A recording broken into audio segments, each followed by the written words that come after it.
What's up, everybody? How you doing? Welcome back to the show, man. I got Kennah hanging out with me today. I'm not sure what channel I'm going to put this up on, to be honest with you, man. I think I might just put everything on the Punk Rock Review because, well, that's where I enjoy, spending my time. It's the place where we have the most growth in the biggest community. So it might, behoove me to focus on one thing more than two. But either way, I think that independent film is pretty punk rock. So. But yeah, what's up, Kennah? How are you? I'm doing good. I actually just finished the movie. Oh, nice. Right, like right before we started. Yeah. Me too. Yay! Yeah. So for anybody that's wondering, we're talking about 1977's House. It's a Japanese fantasy horror movie. It's directed by. Now let me try this. Nobuhiko Kobayashi, I think is how you say it. If that's not how you say it, my sincerest of apologies. I'm genuinely not trying to be disrespectful at all. But the movie is kooky and crazy. It's about 85 minutes in length. The movie's about a high school student named Gorgeous, which we'll get into that in a minute. She wants to avoid spending time with her father and his new fiance, who is also quite weird. So her and her 6 closest friends travel out to her auntie's house, I guess for like a weekend getaway or something. And there's so many like little details in this movie that we're gonna have to discuss. But yeah, and then that's like the first 20 minutes when they get to this house that they're staying at. Obviously, with the name of the movie being House, that's where everything starts to just kind of get really strange. It's like not even at the house, man. It's like when they pull into the part of town where the house is at, things start acting weird and supernatural stuff happens. I would say horror stuff happens, fantasy stuff happens, but it's a horror movie. So how much do you know about this film, Kennah? Not that much. The first time I figured out what it was from an Alamo pre-show, actually. Oh yeah, you'll see a bunch of this stuff cut up and put in there. Yeah, it was like for the like no talking, no texting thing. They used the headless girl scene, or like just like the head floating around, like attacking. Like I don't know, that's how I found out what it was. Yeah, you were like, what is this? Yeah, and then I found out it was on Criterion, which is interesting to me. It seems kind of weird to be there, but that's okay. Really? I think it fits Criterion. Like that's exactly the kind of movie that they would pick. I guess so. Yeah, they're very like like posh and like snooty, but at the same time like art housey. And so this is an art house film, in my opinion. But so I've seen this before. Have you not seen? So you had never seen it before today or before now? Yeah. Okay. Well, I had. It's been a long time. So when you brought it up, I was like, oh, that could be fun. And I had kind of forgotten how weird this movie really is. And so to preface this conversation and to maybe pull a light bulb string in your head, the director of this film literally hired his 10-year-old daughter to help him create the movie. And a lot of people don't know that. And when I found that out, I was like, oh, that makes a lot of sense. It explains a lot of the imagery, a lot of the storytelling, like how it just jumps from one thing to another. Because he basically said, here's what I want to create. You tell me how you see this happening. And she told him, oh, it would be like this, and then like this, and then like this. So I don't know if you call that like storyboarding or screenplay or whatever, but like she had a part in the creation of the story of this movie, and then he directed it on film. Yeah, I like to her to do what? I wrote that down. Oh, you wrote that down? So where did you hear that at? On a video of something or something? Or no, whenever I watch a movie, I always read the trivia section on IMDb. Oh, cool. So that was one of them. Just that of the ideas for how the girls got attacked, if not all the ideas, were from his daughter. Yeah, she had a major role in like creation of this film, which I find honestly kind of heartwarming, man. I got 3 kids, and I would love to make a movie where I was like, hey, Charlie, you've met Charlie. Hey, Charlie, how does this go down? I mean, can you imagine how much glitter would be in it? It'd just be like, there's pink and purple and glitter everywhere. And I'm like, that makes a lot of sense. It would look like my office kind of, but sparkly. Yeah. But yeah, so the movie's very cartoonish. there's characters in it, like at the beginning you see a shoemaker guy and his little girl, and they're like sitting there and they're making these like really animated movements, and he's like hammering onto a shoe. What's the shoemaker called? It's called something. A cobbler. Is that what it is? Okay. So that's amazing that you just pulled that out of your ass too. That's crazy. I don't know. It might be right. You watch, it's not a cobbler. They're like, she's thinking about desserts. Shoe cobbler. Well, hello, Kitty. Blanche, how you doing? Yeah, so it's very cartoonish. At one point, this dude like falls down the stairs, but he like crawls down them, and it's all herky-jerky. It's like it was like sped up. Yeah, and it gets this pail stuck to his butt, and then he runs around, and then one girl like bangs on it. Okay, none of what we're going to talk about makes any sense, so just be prepared for that, because the movie doesn't make any sense. It doesn't make any sense. And I kind of think that's the charm of the film, though, is that it just doesn't make any sense, and it's like, okay, does it have to? That cat's like, check me out, well, but like that's part of the I think the charm of the film. So I've given a simple synopsis. I guess let's just start talking about details of the movie. Anybody that's wondering, man, this movie's from 1977. If you're watching this video and you don't want spoilers, I don't know what to tell you, man. Probably a terrible choice. So okay, how'd you feel about it? It was really weird. It was like fun, but it's not really my kind of movie, unfortunately. I was wondering. I can appreciate it though. I love it. I love this movie. Yeah. It's I can't just be like, I'm in the mood for something. Let's watch House. Like it just can't. There's like a theme song that goes out throughout the whole entire movie. Yes. It plays theme, and it's like that happens a lot with Asian cinema, and I don't know if it's because they have the rights to one song, so they utilize that, or if it's an artistic choice. I don't actually know the answer to that. So anybody's watching, if you have any insight as to why they would play these theme songs, it happens a lot in Asian cinema, and this is a Japanese movie. So yeah, it's a kooky film, man. I really enjoy it. I like the archaic CGI. It's from 1977, so the CGI was gonna be like this, but I also like when movies replicate this look. It's a look that I enjoy. There's plenty of stuff in this movie I don't really understand or care for, I guess, but as a package deal, it's so weird that I can't help but appreciate it. Like, I mean, it's just like it might be the weirdest movie I've ever seen. Not like the most gross or the most this or that, just straight up as far as like weird points when it doesn't make any sense. And I've seen a bunch of weird movies. Like, maybe it's not the weirdest, but it's definitely in the conversation for strangest movie I've ever watched. Was there anything about it that you liked? Like, just like outright, we're like, oh, I like that a lot, because the CG is one thing that I just kept looking at and being like, I really like the way that looks. Yeah, I guess. Yeah, the editing was like interesting. Dude, the editing is so weird in this movie. Again, none of it makes any sense. That includes the editing. At one point, okay, we're just gonna jump around to parts of the movie. What's up with old buddy? Like, okay, at the very end of the movie, that the stepmother lady like drives to the house, gets out. I can't tell if she's like a wicked witch that knew the house was going to do this stuff and wanted to take over control of it or something. But when she walks around the corner, she goes around that tree to the car where the other guy's at, and it's a big pile of bananas.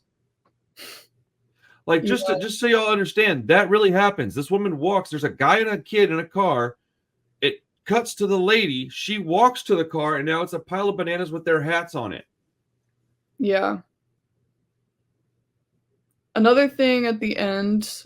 I know, right? There is no explanation for this. Yeah, no. Another thing at the end that was like kind of unexplainable was when like those guys are eating the noodles, if you know what I'm talking about. Oh, dude, just, like, that bear. So that was Parker's favorite part. He was watching it with me, and he was like, "It's a bear eating noodles." I was like, "Let's go." I mean, that's the thing, is that all that stuff, I guarantee you can chalk that up to a little kid. And so I was listening to something about this movie, right? Yeah. And basically they were making it as if a little kid woke up and explained to you what they just had a dream about. That's when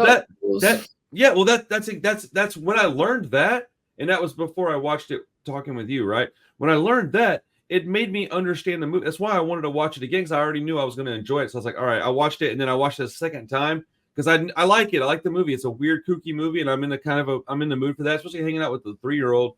He thinks it's hilarious, and it's like, yeah, it is. It's a kid movie. Like, well, no, it's a movie made with a kid's mind, is what I meant by that. But like, no, I mean, I don't think it's inappropriate by any stretch of the word. It's just weird, and a kid's not going to try to read subtitles. So there's that. But I mean, there's nudity, but like, I mean, minimal. Yeah, I mean, I have made some terrible decisions as a father, and I let my kids watch Conan, thinking it's freaking Conan. Do you know how many boobs are in Conan? It's a lot. Probably a lot. Yeah. A whole lot. I had no idea. I'd never seen it, so I just assumed it was some rad fantasy movie. Nope. I mean, in all fairness, Schwarzenegger's boobs are as big as the ladies in that movie, but whatever. So, yeah, man. I wrote down, the story doesn't make a lot of sense. Like a kid wrote it or something. Huh. That's for good reason. ... Like, the music in this movie is very odd. It's like a super campy, upbeat kids TV show or something. I just want to reiterate that the music in this movie is weird, dude. Like, it doesn't fit the movie tonally. But since they're consistent with it. And I think that's kind of the joke, right? Is that this song is so weird. It sounds like a 1970s sitcom. It sounds out of place. Exactly. That's a great descriptive word. Out of place, man. But since they keep it up and it goes with the whole movie and then it plays in parts where it's really out of place, I kind of find that it ends up ultimately fitting the theme of the movie, which is no theme. Like, I keep saying the same things because I don't know what else to say about this film. It's so weird. I thought the acting was okay. Because it's a bunch of kids, a bunch of young girls and high school kids and stuff. Mm-hmm. So I did write some things down. About the actors. I don't know if you know what I'm about to say, but no, go ahead. Just that, like none of the girls had any previous acting experience.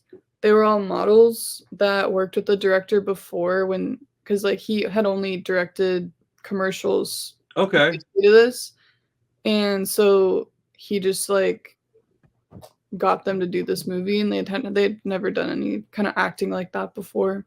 I mean, okay. Well, that's something I didn't know. So in learning that, I will shift my opinion a little bit and say that they did a pretty good job then, because I didn't know that. I thought they were just mediocre actors. I didn't know they were models. And now knowing that, though, there's like 3 of them that I'm not surprised were models, because there was 3 incredibly pretty girls that were just like consistently in skimpy clothing, and I was like, why are they wearing like the girl named Kung Fu? Which, okay, hold on, let's address this real quick. That's like that's another thing that's like very kid like, is like how all their names, that's another trivia thing. Well, like all their names are just like their most, like their biggest attribute about their specialty is their name. It's like you have so you have your teacher, they just call her teacher, which I think is ridiculous, and not miss whatever. But then you have gorgeous, Prof, and obviously she's the prettiest one. I mean, I thought Kung Fu was the prettiest one, but gorgeous is like objectively a very good looking woman. So like, okay, pretty girl. Then you have Prof, who is clearly like a teacher-esque type person, who she's like the nerdy leader of the group type. Kung Fu, clearly she's the painter. You have Melody, who does all the music stuff, which I felt bad because Melody was the ugly duckling, and I was like, I felt like that was on purpose because the little band kid would be. And then you have Mac, who they kept calling her round and chubby. She wasn't remotely chubby. I know, that's just I was feeling some kind of way about that, man. Yeah, that's what I noticed too. I was like, oh, this is so of its time. Yes. And it was just kind of like that. It's still like that in Japan. Oh, I'm sure it is. Yeah. Japan's, I mean, it's different part of the world, man. I'm not going to judge. I don't behave that way, but I'm not going to go judge them. That's their prerogative, their situation to deal with. Fantasy, who is the photographer, and then you have Sweet, who is like super naive and sweet. I didn't know what they were going to call her Sweet for until about halfway through the movie. I was like, okay, she's just like the naive girl that doesn't know what's going on. And so you have all these weird names, right? And it's like, it's very much like a sitcom, like a TV show. And when they're introducing them, they literally they'll be doing something and they'll go Kung Fu, and she'll go and like know. look at the camera and be like, "Hi-ya!" Not quite like that, but almost. And Similar. then gorgeous, and she's all like, it's this uh caricature of people. Yeah. Everything is turned up to 10, everything is cartoonish. Like, okay, as an example, the watermelons. They're driving to this house, they pull up, there's a guy selling watermelons. First off, it was kind of hilarious. They picked up the watermelon, he's all like, they're all and like, you seem wholly uninterested in this movie, and I find it so much funnier than I thought I was going to. Well, it's a weird ass movie. Like, look, Yeah. if I showed this movie to 100 people, I could confidently predict that there might be 8 to 10 that liked it. Out of those 8 Yeah. to 10, like 5 or 4, maybe 3 that really enjoyed it, and 1 that would be like, I would buy that. Like, not a lot of people are going to be like super into this movie, which is why Criterion would be the people that made this versus something like I don't know, dude, Universal or something. Like, you wouldn't have them buy the rights to this and reproduce it. It would be on a small scale. But I think that movies like this exist in not in for a reason. We have to have stuff like this to kind of. This is the kind of movie that shows you where the boundaries are. It shows you where the lines are that you want to stay within if you're going to make a serious movie. And it also kind of tells you what you can produce if you're willing to go out there and be yourself, if you're willing to take some chances and risk, potentially your career, honestly, because this movie's strange. I mean, it's really strange. And so, did you write any notes about the actual like plot points in the movie? I have a few things written down that I was going to bring up. Not necessarily. I guess I would just.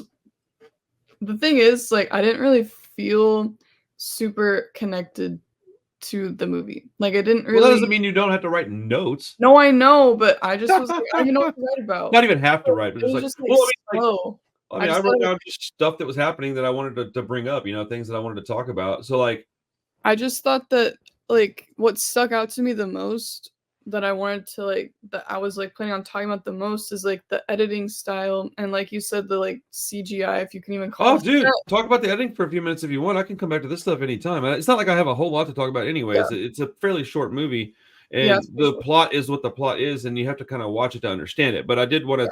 I thought we could probably pull a good 30 to 35, maybe 40 minutes out of this conversation. It wouldn't be too hard. An hour would be too tough, man. What we can talk about for an hour, that's almost as long as the movie. But I don't think we have any specific time limit we're trying to reach. It's more or less we're talking about a movie that we watched, and they're not going to all be bangers. There's going to be plenty of movies that you bring up that I'm not going to like, and vice versa, I would think. Well, but that's kind of the beauty of all this. I brought this one up, and I ended up not liking it that much. But I mean, it's not like it's. I was really shocked when you brought it up, to be honest. I was like, oh, okay. Well, because look, I know you well enough to know, like, kind of what's in your wheelhouse, right?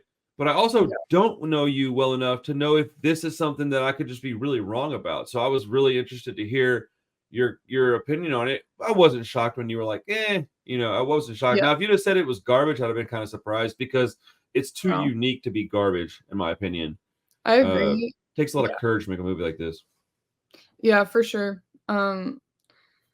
There were certain, like, the way certain things were shot, I think I was like comparing it to other things I've seen recently. Like, I don't know if you remember that point in the movie where they're shooting it from like underneath the ground, and it's like they're shooting it and it's like the actors are on top of glass. And it's, yeah. Like, I've seen the only other place I've seen that happen is in the movie Challengers recently. Okay, I haven't seen that one yet, but I was interested in it because Zendaya. Yeah. Wait, so you did see it or you didn't? No, I said I haven't, but I was interested in it because I think she's it's not even that she's attractive. She's like, she's magnetic, Yeah. When I see her, I go, I wonder what she's doing. Like, what is this? Why'd she choose this movie? Like, she could do anything she wants. Why this?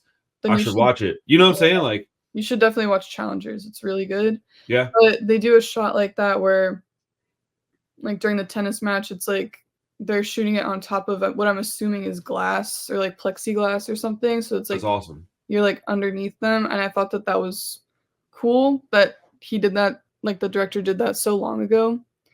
Man, I would be absolutely flabbergasted if anybody came out with a technique right now that you couldn't pull from something 30, 40, 50 years ago, because it's been so many years we've been making movies now.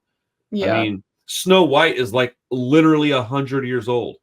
that's And it's like, so crazy. how weird is that, bro? Like Like, animation, that's I really know, and it looks good still. Like, I watched a little like clip of it the other day. I was like, I'm surprised that looks as good as it does. But I mean, it is Disney. They're pretty particular, but yeah, you know, yeah, I thought there was a lot of interesting shots in this movie. I thought there was a lot of interesting set pieces. There's a lot yeah, of things like when they get off the bus and it's like zoomed back and you see like a postcard thing, and then it cuts and then it shows the same like shot but closer up, and then that postcard thing is like the background, and then hmm they walk away and then it shows it again. It's like they're breaking the fourth wall, but I don't know if it was intentional. Like, I don't know what their yeah, intent was behind that.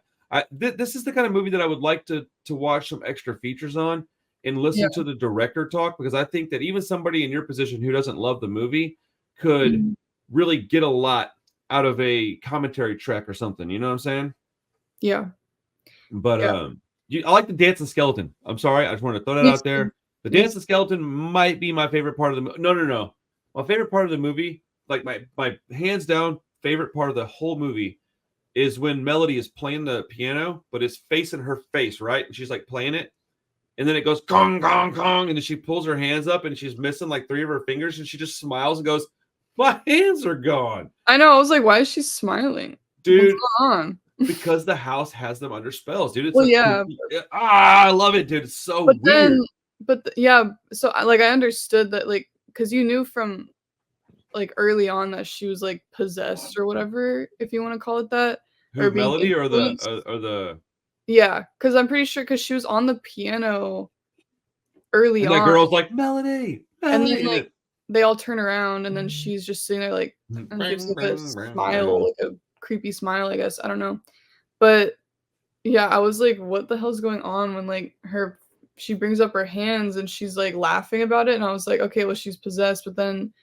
it eats her up to her like Yes, wrist, and that's when she freaks out, and I was like, oh, okay. but then it like actually eats her, and like Well, what's it yeah, called when you take people apart? It's called you.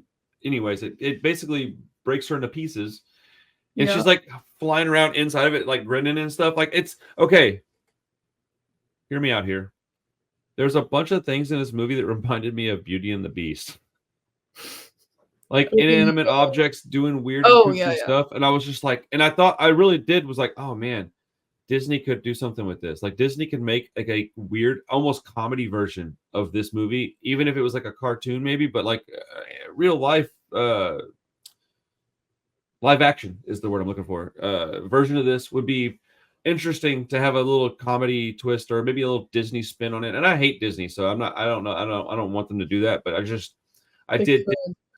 I really enjoyed that. I liked the weirdness of the cat was everywhere. The cat was at the very, very beginning of this movie, which is why on the cover of the film, the cat is the cover. Yeah. I liked that. I liked that it was named Blanche too, because I kept thinking of the Golden Girls, and Golden Girls are awesome. Uh, but the cat is everywhere. The very first time you see any kind of magic happen, it's the cat. They pull up to the house. They're getting out. The auntie lady is there with the cat, and the girl's like, "Can I take your photo?" And she's like, "Yeah." And she goes out to do it, pulls her camera out, snap, but the cat's eyes turn green, and that's the signature of all the magic stuff fixing to happen. Something turns green, and then something's eyes turn green, Yeah. and the camera literally just like flies off of her shoulders. And it's a lot of like stuff that doesn't make logical sense, but like Mhm. that's the beauty of why it's what that's the beauty of the situation, is that it doesn't have to make sense to make sense. Like, I mean, a cat photo spewing blood everywhere, a piano chomping on this girl. I really enjoyed the fingers that were playing the song later. It was just the fingers in the Yeah. air. The piano's got like blood all over it, dripping down. I don't know. It's just aesthetically, this movie was really, really pleasing to me. Like, I Mhm. enjoyed visually. You could almost mute this movie and read the subtitles, and it might be a more enjoyable film. The song in it drives me nutty, but that might be for a reason, man. I am pretty interested. I don't think I own this on Criterion. I might, but I don't think so. If I Yeah. don't, I will be buying it because I want to watch some of the bonus tracks. Mhm. Yeah. As far as like little other little plot point things. After that cat thing with the eyes and the camera, they go into the house, and then like the chandelier, the lady turns the chandelier on, and then like a looks like a dagger, but it's a piece of the chandelier falls in kung fu. She's like, ah, kaka! It's like karate chops it, and you're just like, okay, that's foreshadowing. She's gonna be doing this later. Yeah. And then like Mac just disappears. Nobody's concerned. She like goes outside for a minute, and they're just like, ah, she's fine. She's probably getting potatoes. She's fat. Dude, I will say though, them calling this little skinny girl fat was pretty hilarious. It's just crazy. I mean, this movie is not made for a 2024 audience because people are too pussy to watch stuff like that and not get triggered by it. But yeah, I mean, honestly, it reminded me of any chick flick from like the 2000s because there's very similar body standards in movies at that time. Yeah, I mean the standards they go both ways. People don't want to admit it, but men are held to the same standards women are. It's just a different standard. I mean, that didn't make any sense at all. It's a different visual aesthetic, but it's the same standard. But I don't know. It's I don't let that stuff doesn't bother me. I'm not like, oh, you can't talk to a woman like that. It's like it's just kind of funny. That's all. Yeah, no, it was definitely the first time I heard it, I felt bad for her because I was like, man, I used to call my sister fat when we were young. And I know that's contradicting me saying that I felt bad for her, even though I don't think that it's a big deal. But I can still not think it's a big deal and have empathy for a situation. Like my sister wasn't a fat person, and I used to call her fat all the time. And even now, when I think about it, I'm like very ashamed of doing it. I'm like, why did I do that? Like, I think I was just being a shithead. And yeah, a lot of the 2000s teen movies, that's exactly how they talk to girls. Calling girls fat that were clearly not fat, calling girls ugly that were like 9s or 10s on the scale of like, beauty. Like, what the fuck you call Jessica Alba ugly? Like, what are we talking about? Stop it, man. Ridiculous. Have you seen Crybaby? There's a girl called Hatchet Face in it. No, I haven't actually. Oh, buddy, we might have to touch on that one of these days. But yeah, Mac just disappears from the film, and they go out and they're like pull the watermelon up, and it's Mac's head, and they don't even address it. They're just like, oh, and it's like, oh, okay. And then they just like drop it back in the water, and then they're eating watermelon later, and then the auntie lady like shows the kid the eyeball in her mouth, and it threw me back to when I was a little kid. My dad had a big row of dentures, and he would do that to me when I was real little. He would spit them out like a centipede, and it would make me giggle, and it made me think of that, which I mean that's a very personal memory, but that kind of stuff it explains like the child being a part of the writing of this explains all of this stuff. And I think that's that I was like, okay, I get it. I think it's so charming because of that. I like the fact that a kid's imagination was brought in to make a movie that is wholly original, stands on its own. It's in its own little realm. Nothing touches it. I've never seen another movie like it. And there's other movies that are weird, though. There's other movies that are like also stand in their own little box, But this is one of them, and I think it's great, man. Also, whenever they pull Mac's head out of the well, she starts biting that chick's butt. Like, what's up with? I don't know, man. There's like, and all of a sudden, Kung Fu ends up in like underwear for the second half of the movie. Yeah, for the rest of the movie. And I'm like, okay. I mean, like, I'm not complaining, but it was a weird choice. I thought that one had to be the director. He's like, hey, you're pretty.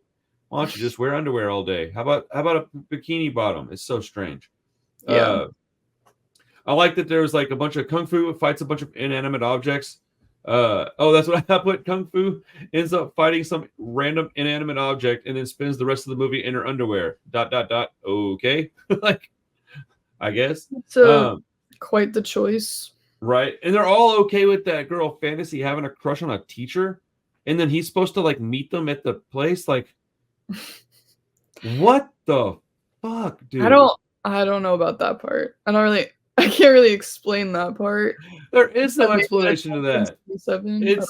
My only explanation is really bad, so I'm just gonna not. But yeah, I mean, I don't have a whole lot else to talk about with the movie because like all I'm doing is explaining like scenes in the movie.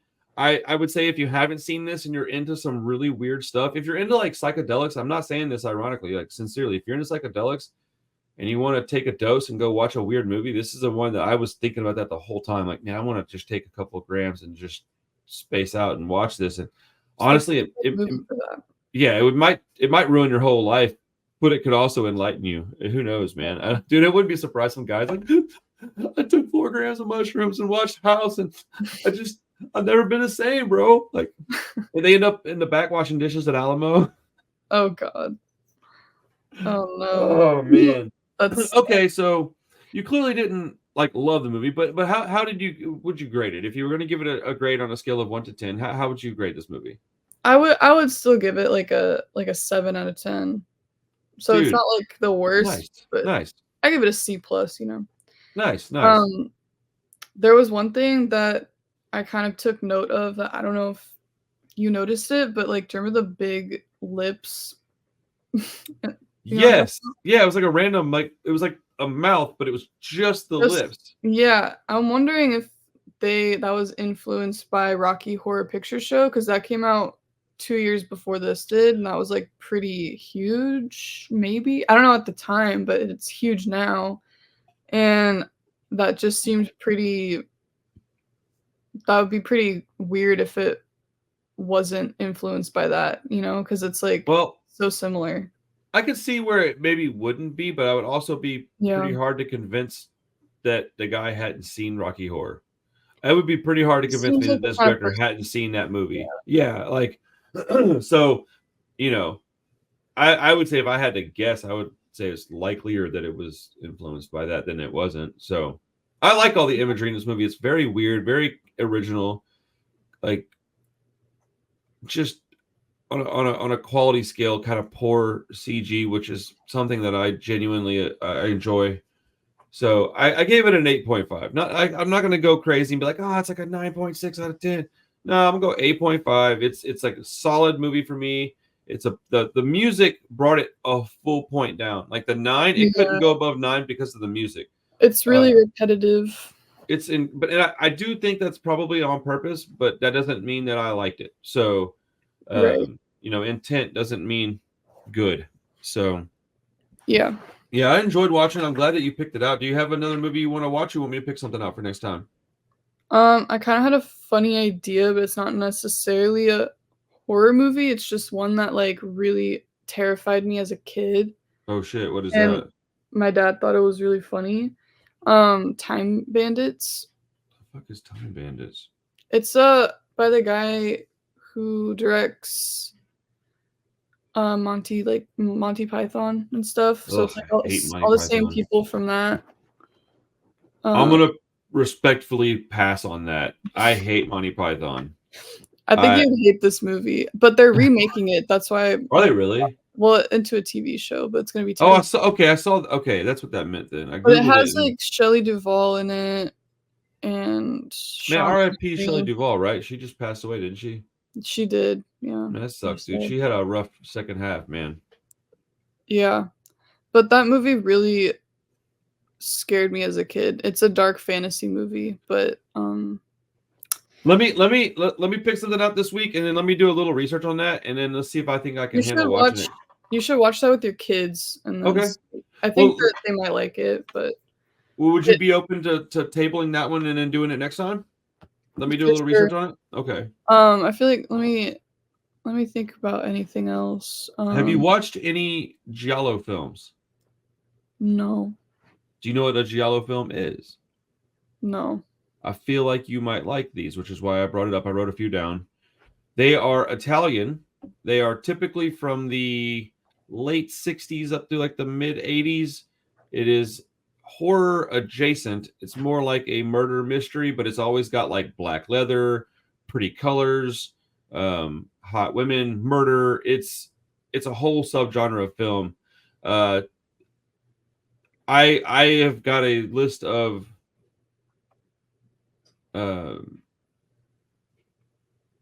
giallo movies. I think I would love to have your opinion on one of them. Yeah, we can do that. Which one? I say we start with a really, really good one. And it's called Tenebrae. This is routinely put on like the top of lists. So like if you don't like this one, then it probably wouldn't make sense to go further into the genre. But Okay. if you do like it, it's worth checking out more. I put it on my watch list. And you said it's Italian? Yes, it is. I don't know why I haven't heard about it then, because I took a You've never heard of Tenebrae, and you took like you know stuff about Italian film? yeah, I took an upper division history of Italian cinema class in college. And they didn't teach you about giallo? It's like an Italian genre. Well, I think they probably didn't because there was a different class called history of horror in cinema. And Okay, so I'm that wondering it if might fit they, better than that. because what we focused on was more like Classics and the shit. Bicycle Thief, The Dreamers, shit like that. Yeah, like snooty movies, Yeah. Criterion shit. Yes, actually, yeah. No, dude, Criterion is I have like one Criterion for every like 15 Arrow Video movies. So like I'm definitely more of a schlocky. Tenebrae, I think, is on Arrow Video. I'm really excited to hear your opinion on this. Next week I have to be in Austin for a concert. So you want to do like 2 weeks from now? Yeah. Awesome, dude. Tenebrae will be next time. So let me just give you a real quick. It's very simple. The rundown of this movie is a razor-wielding serial killer is on the loose, murdering those around Peter Neal, an American mystery author in Italy, to promote his newest novel. It's so fucking good. I really hope you like this movie. And if you don't, please be honest about it. So, yeah, man, cool. We'll talk in the next couple of weeks. When do you work next? When do I work? Oh, you work today, don't you? Yeah, but I Okay. checked all my movies and they're all at 0. Well, so you might get called off. I mean, I hope so. But the way they have it Almost. scheduled is 2 people or 1 person closing 2 theaters. So I don't know if I can do it, but we'll see. Well, either way, I'm sure I'll see you in the next few days. Awesome. Hey, Yeah. if anybody's watching this still at this point in the video, if you have a suggestion, throw it in the comments, man. Like, it would honestly be kind of cool if we could just randomly pick a suggestion that neither of us was the author of. Like, it just, hey, we want you to watch this, and then we'll check it out. And I'm gonna have between Kennah and my buddy Steven are gonna like basically be flip-flopping episodes with me, because that's kind of all I do. So I have to, hey, Kennah, want to do this 3 times a week? Like, hell no. But yeah, so, suggestions are welcome. Other than that, please like the video, subscribe to the channel, help us grow the community, and I appreciate it. Thank you so much, man. Y'all have a great day, everybody. And go check out House, 1977, Japanese weird shit happening, man. Good movie, dude. All right, everybody. Peace.